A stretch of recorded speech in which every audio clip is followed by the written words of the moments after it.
everyone, I'm Ione Butler and I'm the founder of Uplifting Content. And I'm so sorry that this was not live on the Facebook page today, but Radha and I had so many technical difficulties, but we're doing this recording and you can catch it. It'll be posted on everything, but I'm sorry that you couldn't be there on the live to comment and engage and ask questions. But without further ado, my guest today was recommended to me by my best friend, Sarah. I've been invited to go to Daybreaker events, which is the company that she started, multiple times, and now I definitely am going to go. But my guest today is Radha Agrawal. Radha, how are you this morning? So great. And yes, it's been a wonderful technological sort of moment for us, but we got closer together for it. Yeah, exactly. And she's been great. No sort of frustrations or stresses. It's like, you know what, we'll just keep trying it. We'll try that. We'll try the app. Well, we'll try that. Let me restart my computer. Let's just do that. And we've just both maintained cool and calm because really it's not the end of the world. I know, totally. One of my favorite. Yes. One of my favorite books actually is The Subtle Art of Not Giving a Fuck. And this just reminds me of that. Like, don't give a fuck about things that don't really matter. And so, we got connected, so it works. So, Radha, I love to start these conversations by asking people sort of what's your story? And it just to allow you to share whatever you want to share about what you're doing, how you got there, just a bit about yourself and give people an idea of you for those who might not know you. Sure. So, hi, my name is Radha, and I am an entrepreneur. I'm a social entrepreneur. So I've always been interested in solving social issues. And so I spent the last 15 years of my career really thinking about sort of how to solve larger social issues. So one of my companies that I started is an underwear company with my sister called Thinks Underwear. So solving sort of for our menstruation issues that we have every month and having to deal with pads and tampons and archaic ways to manage our menstruation while we're driving Teslas and sort of Ferraris. So how can we, so the idea was like, how can we solve the problem in our own underwear? So invented a pair of underwear with my sister and a dear friend, Antonia, launched that business, launched that community, and it's taken a life of its own now. And then, before that, I opened restaurants with my sister. I started media companies. Most recently, I started my heart and soul aligned a movement called Daybreaker, and it really started out as a social experiment. The idea was, I was a 35-year-old single woman living in New York City at the time. This is 5 years ago now, and almost 5 years ago now. And I was just in the hamster wheel of entrepreneurship and just working and grinding and going, it was in it, and there wasn't anywhere for me to go to let my hair down. So my friend and I got together and we said, I love nightlife. I love the ingredients of nightlife. There's so many aspects of it that are so dark. Like, why is there a mean bouncer at the door looking up and down and being a jerk before they let you in the establishment? I always found it to be so weird. People drinking alcohol, spilt drinks all over you, just new designer drugs, like no one actually connected. Everyone's on their cell phones. Like the concept of nightlife is really rad, but the execution of it, the actual sort of thought and intention and soul behind it was very much lacking. So Daybreaker started as a social experiment. It was like very much an idea, and the idea was, could we sort of turn nightlife on its head and do it in the morning? What if we did it in the morning? And that was a big, wild idea, to really reimagine a sliver of time when we're usually sleeping or with our headphones in by ourselves on a yoga mat, sort of alone together. So the idea was, replace the mean bouncer with a hugging committee, replace the alcohol with green juice, coffee, and tea, and add performative elements like break dancers and fire spinners and aerialists and dueling sax players and violinists all at 6 a.m. before you went to work on a weekday morning. So the idea was to start your day with vibrant energy and intention, and you'd go to work with glitter on your face and a giant shit-eating grin. And and we launched it in 2013 in New York City, and it just took off. So 180 friends came to the first one, and then it went to 200 and 300. By the fourth event, we had launched in San Francisco. Another community member who had come to the first three events wanted to bring it to San Francisco. So I wrote a playbook and then, sort of trained our team in San Francisco. And then from there launched in LA. And we just celebrated 4 years in LA, which is wild. And now we're in 23 cities around the world with a community of almost 500,000 people. And we're not stopping anytime Wow. soon. We're about to launch San Diego. We're launching Sydney, Australia. We just launched Stockholm, Sweden. We're all over Europe, South America, and then, of course, all over the major metros in the US. So it's been a wild, exciting ride. And the coolest part is the level of community and belonging that people feel at our events. And that's been such a deep joy to experience. Amazing, amazing. All in 5 years. And it just shows you how desperate the need there is for that. You know, I keep going out to clubs. I feel like I know you go to Burning Man. And one of the things I realized this year is that I'm not an EDM, like staying up till sunrise type of person. I'm like, I'm just over that. And what I love about going out, which I don't really get in cities, is the meeting and connecting and talking to people. My most fun nights out are when we chat. And I find that in bars and in clubs, it can just be very me and my friends sitting at a bar. There's a lot of disconnection, and you've given people permission to like go in and meet and connect first thing in the morning, but like set your day up. It's beautiful. Exactly. And it's a thank you. And that's what it is. It's like creating a totally inclusive atmosphere where people just feel like they can talk to anybody. Like nobody kind of like gets upset with you if you bump into them. It's just like everybody wants to be your friend. And we've gotten, thousands and thousands of letters and notes and messages from community members sharing how they met their best friend in Daybreaker, their love of their life. I met my love of my life. Yeah. We're about to have a baby now. Yeah. And so if you build it, they will come. And if you show up and participate in the community, then you will receive so much and manifest sort of for me, like when I realized that focusing on my community was far more important than focusing on my career, focusing on my love interest, my romance, all that stuff. We tend to put that as a priority on our list of to-dos, when if we focus on our community and our friendships, all of that stuff will follow, because you're authentically yourself. You're radiating a version that is so you that you end up attracting the person of your dreams.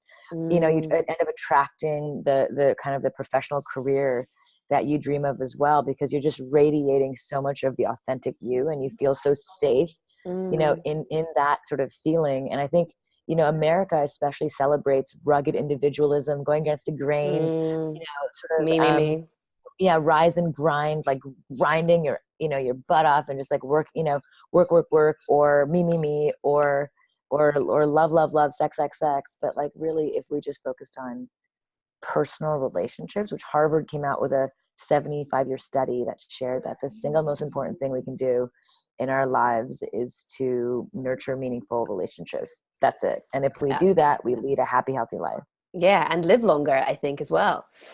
Yes, the Blue Zones. It's a wonderful study done by a friend of mine, Dan Buettner, who came out with this book called Blue Zones, and he studied Okinawans, Seventh-day Adventists. He studied basically the longest living centenaires. People live above 100 in the world, and discovered that these so Seventh-day Adventists, Okinawans, Sardinians, and there's a couple other communities around the world who have the same sort of, the reason why they live long is for the same reasons, which is eating mostly plants, vegetables, and really focusing on supportive communities. And that's it. It's just like, if we just, in Okinawa, Japan, for example, when you're born, you're given 4 friends. So there's 5 of you, and you're basically assigned 5 friends with you from the moment you're born. So for your whole life, you have this sort of crew, a posse who's like looking out for you. That's and beautiful. and then they take 3 walks a day. Now, as they get older and older, he did research, and now they sort of meet 3 times a day for tea, for food, for walks, for exercise, and that's what keeps them wanting to stay alive. So it's really cool. It's fascinating stuff. And so there's a couple of things I wanted to touch on. You were saying about, when I truly believe that we're here to connect. Like our whole purpose is connection. Like that's what human beings are for: connecting, helping one another. You can't survive without it. Yeah. Right. We're programmed to do that and that's how we survived as a species, by banding together and working together. And that's when people are extradited, is that what I'm trying to say? Expelled from a group or something. It's devastating. Would kill people back in the day. It's totally. Yeah, so we definitely need that. And so that I kind of want to lead on to your book about belonging and the importance of having community, because I do feel like, especially in the States, we can be surrounded by people in these cities and feel incredibly lonely. And actually, my girlfriend that recommended me to you, it was only, she's from the UK, and it was only when she moved out to LA is when I actually felt happy again being in LA, because it was my first sort of best friend, true friend that I had in this country. And I'd realized that without that, I'd had a good phone list of people, tons of friends on Facebook, but no one that I would go, I'm feeling kind of low. Can we just like have a coffee? Or like, can I just come around for a cup of tea? I had no one that I felt comfortable doing that with. And I'm sure that I could have reached out to people, but I just didn't, there wasn't anyone that I thought I could.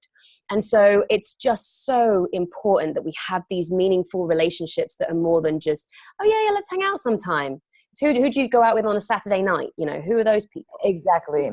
So there's two things to share about that. The first is there's so much shame for some reason around not belonging. I'm fine. I don't need anybody. I'm fine. I got plenty of friends, and we put such a sort of facade around it because we're so ashamed to say, hey, I don't have a single friend right now, and I need someone to have coffee with just to talk about some stuff I'm going through. And it's so scary. It takes an incredible amount of courage to put yourself out there and say, hey, you want to get a cup of coffee?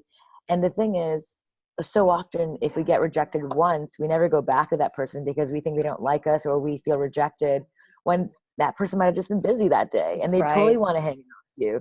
But for some reason, we create these stories in our head. And I certainly I'm victim to that. And just on Sunday, I was home alone, unexpectedly alone. And Eli was at a wedding. My fiance's at a wedding in Wisconsin.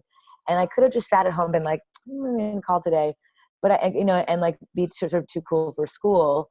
Or I just, I literally texted 6 friends in a row. And I just said, hey, I'm happy to be in town, want to get brunch, or, hey, want to go get ice cream, or like, hey, want to go for a walk? I'm like waddling around, Brooklyn. and 4 out of the, 2 people said they couldn't make it because they were out of town or whatever, no big deal. But then 4 of them said they could. So I ended up having this like wonderfully sort of rich day with friends. And it just took me texting them. And so often we wait for people to text us or reach out to us, but it really requires courage and effort to just reach out and say, hey, what are you doing? Want to hang out? And be okay if they can't for that one day. That's the first thing I wanted to share, is the courage that you need to like put yourself out there. And it's hard when you don't know somebody at first and you're like, what if they don't want to hang out with me? Or what if they don't want to talk to me or whatever? But for you, if you moved to and you didn't have your one friend, I would encourage you to say, just to be like, okay, well, there must be a few people that you might have met, or maybe you can go and here's 17 different things in my book. I actually share all of this in my book, exactly how to find those like-minded friends who share your values and your interests. But the other thing I say was, 1 in 4 Americans have 0 friends to confide in. So there's 1 in 4 of all of us who feel that moment of loneliness. And by the way, that changes 7 or 8 times in our lives. Like we will go from feeling a sense of belonging, like you and your friend who moved from the UK might be in the LA right now, but maybe tomorrow she moves back and now you're back to being like, shoot, okay, I gotta start over again. So there's 7 or 8 inflection points in our lives where we're moving to a new city, we're starting a new job, where we're getting married, we're getting divorced, we're retiring, we're constantly sort of evolving our own lives and we're having to start over. And at each of these moments in our lives, it gets harder in our minds. I'm too old, I'm too fat, I'm too this, I'm too that. And so it really, again, it's a continued sort of, this is why my book, it's your handbook. I want this book to be your friend that's holding you by the hand for your whole life. So that every time you move or whatever, you can go back and be like, cool, yeah, that's right. I can do this, I can do that. I can go here, I can go there. That's the first thing. But the second thing is it just like, it just is a courageous moment. You just have to have the courage to go out. Yeah. My mother is 70, and 2 weeks ago, this is one of my favorite stories to share in the last couple of weeks is, she is Japanese. English is her second language. She doesn't speak very well in English, even if she's lived here for 40 plus years. And she moved to Baltimore to be close to my sister. And she said, instead of just sitting at home and twiddling her thumbs and being by herself, she wanted to make Japanese lady friends so she can hang out with women who could speak Japanese with her. So she wrote a handwritten letter. This is something that I want everyone listening to like think about for your own mom, for your own lives, for your own friends. But she wrote a handwritten letter that says, hi, my name is Mireille. I'm Japanese. I just moved to Baltimore, Maryland. I'm looking for Japanese lady friends, not male friends, but lady friends, because I got a happy marriage. And so she drives the letter to the closest Japanese restaurant and gives the letter to the general manager of the restaurant and says, "Excuse me, can you just show this letter to Japanese ladies when they come in and see if, give them my number." And her phone the last 2 weeks has not stopped ringing off the hook. And I like my heart love her. That's the explodes. sweetest thing ever. And it takes courage. She's 70, It is. It's that vulnerability. It is. It's like being vulnerable. I've noticed sharing my dark times or whatever's going on with me, when you just authentically share your truth, even if it's something that you're not sure about, people, like 99% of the time, people welcome it and appreciate it and love you even more for just that willingness to be vulnerable. And so I think that's what a sweetheart. Oh, right? I know. yeah. And that's the thing. And like, that's the thing. It's like, all you have to do is make a small amount of effort. I'm 6.5 months pregnant. I don't know what I'm doing as it relates to motherhood. I'm 39 years old and I should know, but no one ever taught me, what to feed or how to breastfeed or what's going to happen to my boobs or what. I have no idea. They started this WhatsApp group about 2 months ago, and it's been incredible. I invited 10 women that I knew were just new moms, or I call the group Modern Mamas, because it's like a group of modern women who are kind of like me, who have building their own bit. They're CEOs of companies. They're kind of building things and are still doing the kind of the traditional, I'm making a baby, I'm doing the thing, Yeah. And so I invited them to this WhatsApp thread, and the skill sharing, the research, the emotional support that I've received, because even the love of my life, like some moments, like he might not be able to understand the woman's body and what's happening to my body, and we can't relate all the time on that. So these women have just given me wings in the most meaningful, unbelievable way, and the women on there have been so thankful for that too. And it's just all it took was me inviting 10 people on a WhatsApp group. And we've since met twice, and now there's 24 women in the group, and it's just growing. And I've now friends in Portland that I met recently, and moms in just all over in LA, moms just in San Francisco, like all over, who are now jumping in this group. And we're doing our first like Modern Mamas retreat in November, so we can all meet each other and again emotionally share and resource share, and it's given me life.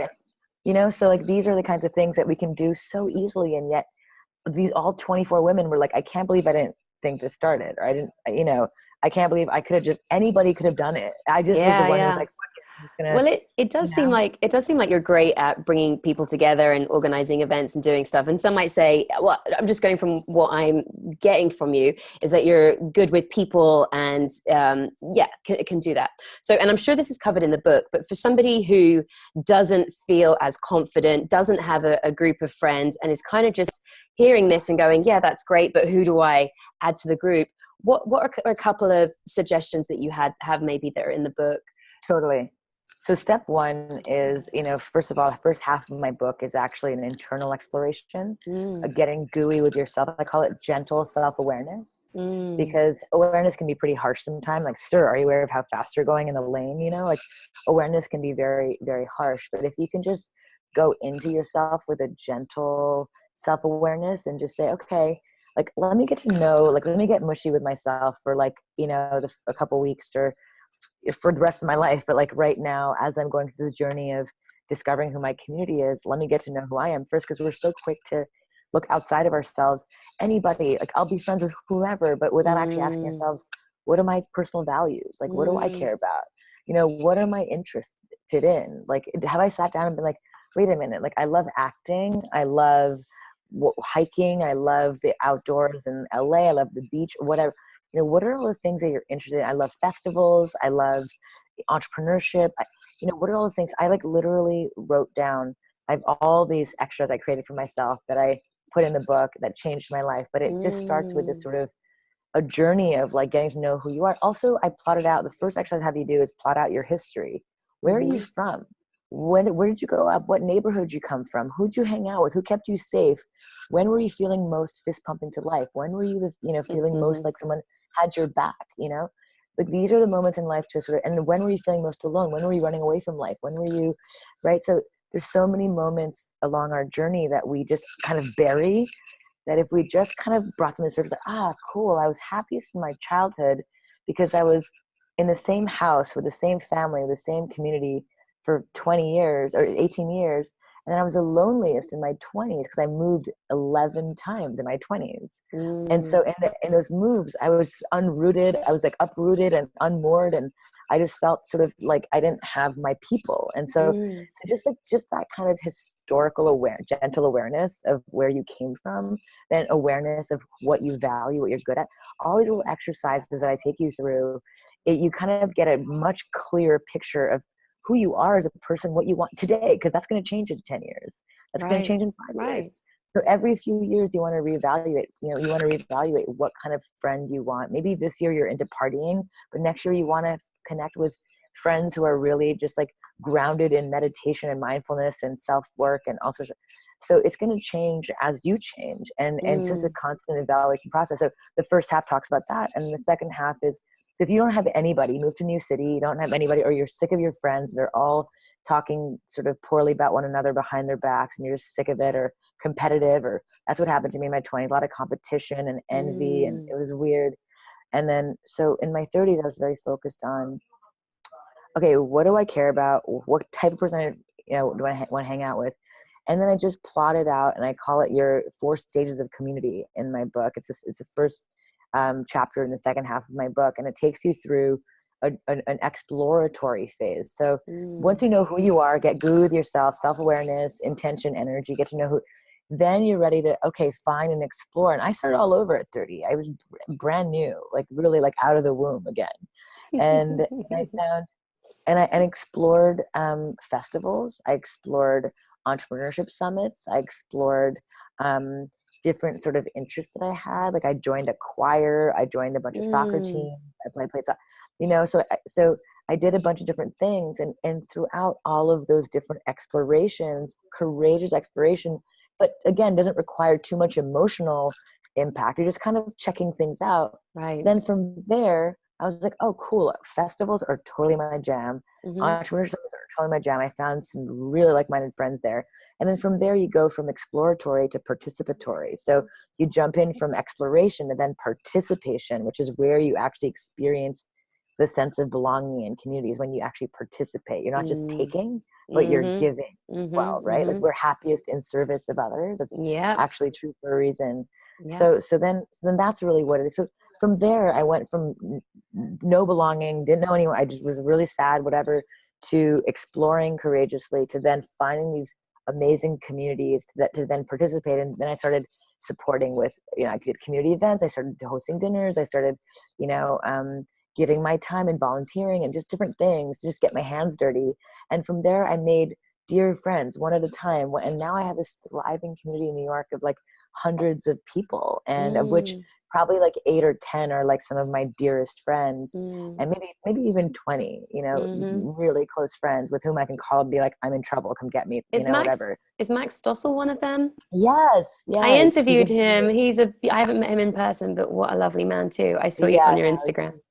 Yeah, he's a dear, dear, dear friend. I've known him for 7-8 years, when he was 22 years old, and I was 32. Like we're 10 years apart, and again, community is ageless, and that's the other piece. Like we tend to sort of silo ourselves. I talk about this in my book quite a bit, of just like, I'm hanging out with millennials and Gen Z and Gen Y and all those other age groups, and that isolates us even more. And then we label ourselves, and I just say, break all the labels, break all the age sort of issues and stigmas, and let's all dance back around the fireplace like we used to.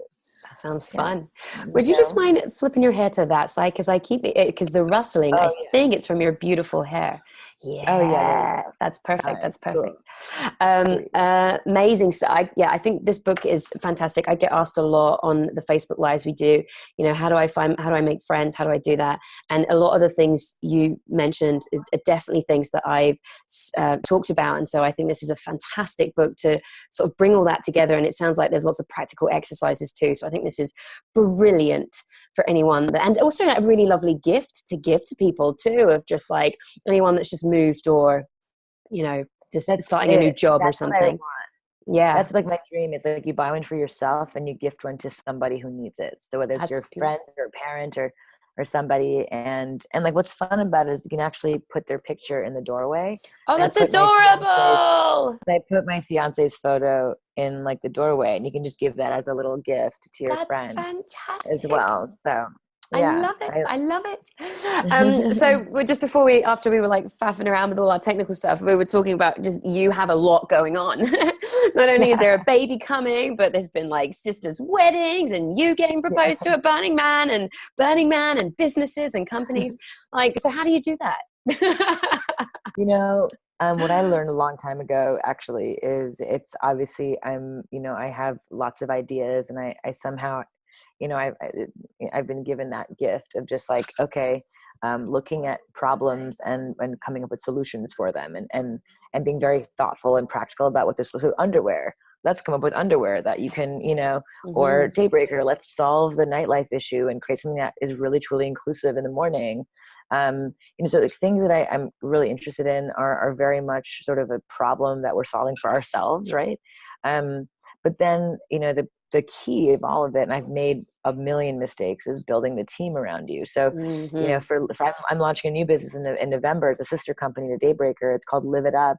And Live It Up, actually, your entire audience will love Live It Up. It's a Mm. modern day life school. It's like the first text message based video life school. So imagine like every morning when you wake up, you get a message, a video message from the CEO of Whole Foods, who teaches you about entrepreneurship, or the number one functional medicine doctor in the world teaching you about nutrition, or the 9-time New York Times bestselling author teaching you about financial abundance and how to save money and be rich. Someone to teach you. It's like all these things that we don't learn in school. Imagine in the Mm. morning you get texted this to you. So it's called Live It Up, and if you go to goliveit.com, you can check it out. Launches Mm. in November. But what I'm saying is, like, I have this incredible team now, who, my co-founder, my partner, she's the head of operations, and she's our COO. So she's, while I'm out there evangelizing and sort of building and envisioning, she's executing and operating Mm. and Mm. building. So, and Mm. she loves that, and I love this, and then we meet in that way. So it's I made lots of mistakes early on, and the first mistake that I made is partnering with people who have this exact same skill sets as me. You want Mm. to find somebody in your team who's going to have opposite skill sets from you. and Mhm. and just because someone's like, oh, I love your idea, it's just not enough. It's like, okay, what skills do you bring to the table? Are you a self-starter? Are you the type of person I need to be sort of monitoring all the time? Or, are you someone that I can get along with? Are you somebody I want to hang out with? So that type of stuff is so critical. And that I think I've become much better at over time, as I've made many mistakes with partners and Mm. investors and just across my life. Um, so, um, so It's that's how I do it. It's just like I've a good built a building a good network. team. Yes, a team and family. Like, it's team who I trust with my firstborn child. Yeah, So I yeah, think so often we're afraid to share our ideas. Don't steal my idea. And I'm like, no yeah. one's gonna steal your idea. Like, there's so many ideas, no one's gonna steal your idea. And I think we live in so much fear, and especially as women. What I found is, as I kind of, the older I got, I realized that so much of our strength as women is also our biggest weakness. So, Mm. for example, I talk about this in my book. It's like how empathy and fear are best friends. I think, Mm. okay, so no one has put that together, but like, I really believe that empathy and fear can be best friends, because when you care so much, when you're so empathetic, I don't want to step on her toes. I hope I'm not bothering her. I hope I've emailed her 3 times in a row. I don't want to do that.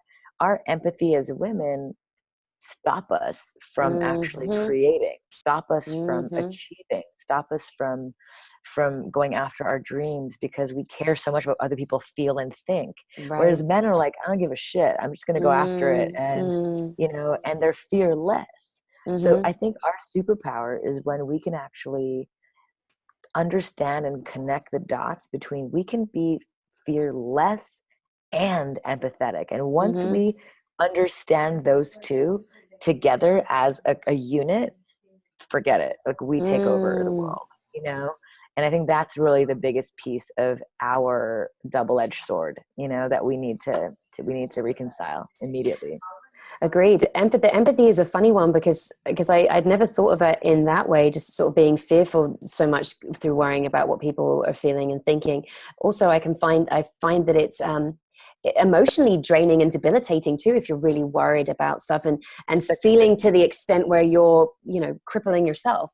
So it's like having that compassion and understanding and love, but also knowing this isn't my struggle to embody and to deal with. I can still help and be compassionate, but step away from it. What's the worst that can happen? What's the worst that could happen? I think as women also, we are trained to think, what's the word? Like, trained to think, oh God, my kid's gonna hit her head on the corner of the table and split it open. Or like, we're actually programmed to fight or flight. We're programmed even more than men, where men are like, I'm gonna go and hunt and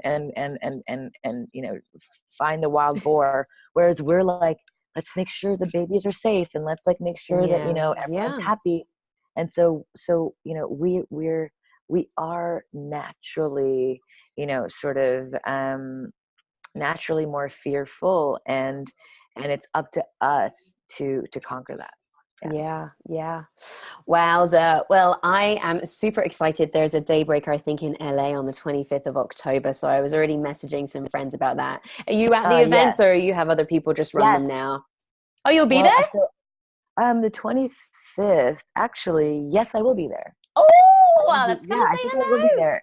I think I will be there. Yeah, typically Eli and I and our team will travel to our HQ team in New York. We'll travel to the launch events to support our new community catalyst, because every city, we're very sort of, we very much don't want to be the faces. Like, we're very much a community, right? So we like to find locals in every city, and every city local becomes the face of their city. So we're the face of New York because that's where we live. But we have 23 cities, and all 23 cities, there's 1 to 2 sort of like community leaders that we love to just, sort of shine the giant spotlight on. And we're there to support them. And so we have 2 incredible LA community catalysts and producers named Andre and Argane, and they're family. They're coming to my wedding, and they run Daybreaker LA, and they just celebrated 4 years there. They've been there for, they've done 100 plus events. Amazing. 50, 12 per year. So about 50 events, in the last 4 years, which is really wild. Yeah. It's really wild. Can't wait to go to my first one. So I'll definitely make sure I'll check in with you to see if you're there. Awesome. Well, if you go to daybreaker.com and put your email address in and find your city, you can. I was going to say already done it, but everyone else should. Yes. Okay, awesome. Yeah, it's in a ton of cities. It's fantastic. So yeah. And like you say, people that haven't or don't have it in their city, you're open to sort of having people be the ones that facilitate that. Apply. So. Yeah, exactly. Right. Yeah. Now, Radha has kindly offered to give away a copy of her book, Belonging. It is available now, so you can go online and get it on Amazon. And then if you win it, you can give it to a friend. How about that? Or you can buy it for a friend, and then if you win it, you can keep it for yourself. So the sign-up link for that will be in the description. We'll run that giveaway for a month. But just thank you so much for this fabulous conversation. Like, I'm so inspired by everything that you do, and I literally cannot wait to go to the Daybreaker in a few weeks. So oh my gosh, thank you. Well, I'll see you on the dance floor. Yeah. By the way, my book is called Belong, not Belonging. Oh, I'm so sorry. Belong. No, it is about belonging. Yeah, exactly. That's what I meant. No, it's totally all good. But I can't wait to dance with you too. I think the theme is Halloween, so we'll be dressed up, and I'll be like sort of dressed up. You might not recognize. Ooh, okay, I'll have to try and find you. Maybe the bump will give it away, but we'll see. Yeah, you're Unless right. you kind of make that part of the costume. Yeah, that's true. I'm gonna be like Tweedledee or Tweedledum. Yeah. Can you imagine? Awesome. I can't wait. Well, so nice to meet you, and yeah, you're rad, and I'm excited for your community journey too along the way. Thank you. Thank you. Guys, I will be back soon. Today is a double bill of interviews. I'll be speaking to Nada Lena later, so feel free to check out that episode after this one. This has been a pleasure, and I will speak to you soon. Bye. Thank you so much. Bye.